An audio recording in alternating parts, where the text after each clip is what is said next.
Well, joining me now, Sky News contributor Graham Richardson. Richo, interestingly, this Chinese-Australian rhetoric has amped up in the last 48 hours. You would have just heard my comments. I think we should cut the umbilical cord. I know they're a big mob, and I know that they will be very hard to exclude from any trading situation. But, gee, they've really gone hard, haven't they? They have. I listened to that editorial. It was impressive, and I agree with its sentiments entirely. At some point, China's got to be called out. You can't allow them to just be the big bully who gets their way on everything every time. And I think on this occasion, they've gone way over the top. They try and deny obvious truths. Now, that might work when you've got a population that's captive to your military the way they have. It may work when you have a population starved of real news and only fed propaganda, but it won't work with the rest of the world. The whole world is looking at China now, and they're not looking at them favourably. Indeed, Richard. What about Twitter? Do you think they're culpable in some way in the sense that they haven't taken down that tweet? Well, you know, I always wonder about taking down tweets. You know, people have a right to say whatever they want, I think. So I don't think it's a matter of pulling down tweets. It's a matter of answering the ones you don't like. But I respect people's view to be able to put their point of view, even when it's abhorrent. That's what free speech is. Richo, you would have seen the words, the changing rhetoric from the government, particularly the Prime Minister, in relation to stripping many of these SAS soldiers of their meritorious citations. And of course, originally they said they were all going to go, but now there seems to be some backtracking, and we're even hearing Defence Minister Linda Reynolds today saying that she believed that we should have a reassessment of that particular outcome. Do you believe that they've overstepped the mark or overreached by suggesting that those particular citations should be withdrawn? Of course they have. I mean, that's a stupid thing to say, that you punish everyone because a few are guilty. That's nonsense. It's always been nonsense, no matter where you apply it, no matter what field you're talking about. As far as I'm concerned, you sully the reputations of a whole lot of decent young men who've done their best for Australia. And we shouldn't ever do that.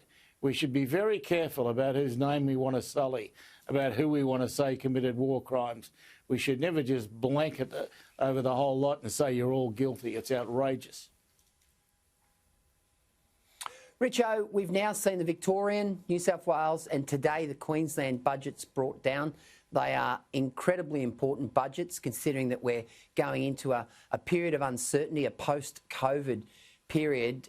Today, the Queensland government came out and said that it would be borrowing $28 billion, the debt likely to reach $130 billion by 2024. Now, that's less than what New South Wales and Victoria are proposing.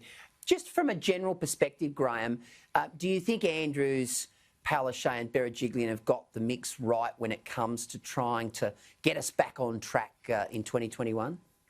Well, I think first off, the comment I want to make is politically debt doesn't matter anymore. You know, there was Correct. a time when going into debt would hurt you. Now no one seems to care. You know, you can think of a number, multiply it by 10, say that's your debt. Everyone seems to smile. First, I find that outrageous, but that's how it is. And that's the first thing I want to say. But secondly, I worry about going into debt to the extent that we are, because so much of it's held by China. And I'm not sure that's a really smart idea. I'd much rather us be a little more circumspect about what we spend. Now, I understand that in times of like this, when you've had a pandemic, the like of which we haven't seen in a century, then, you know, obviously you've got to go further than you normally would. But you should never take your eye off the ball. And spending too much only ever means you're passing a burden onto your children and your grandchildren, and that's not fair. Richo, before we go, in all the military doom and gloom we saw today, a wonderful posthumous awarding of the Victoria Cross to Teddy Sheehan, the Pride of Tasmania.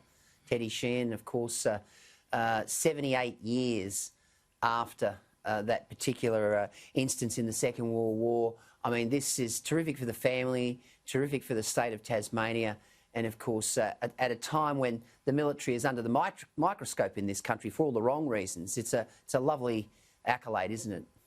I always love it, Peter, when we acknowledge heroes, because we've had plenty of them, and I'm not sure we've ever really treated them in the kind of esteem we should, or with the kind of esteem we should.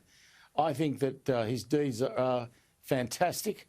I think he must have been a great human being. I salute him, I salute his family, and I salute the government that gave him the award. And we salute you, Graham Richardson. Thanks for joining us tonight. Much appreciated, as usual. Good on you, mate. Thank you.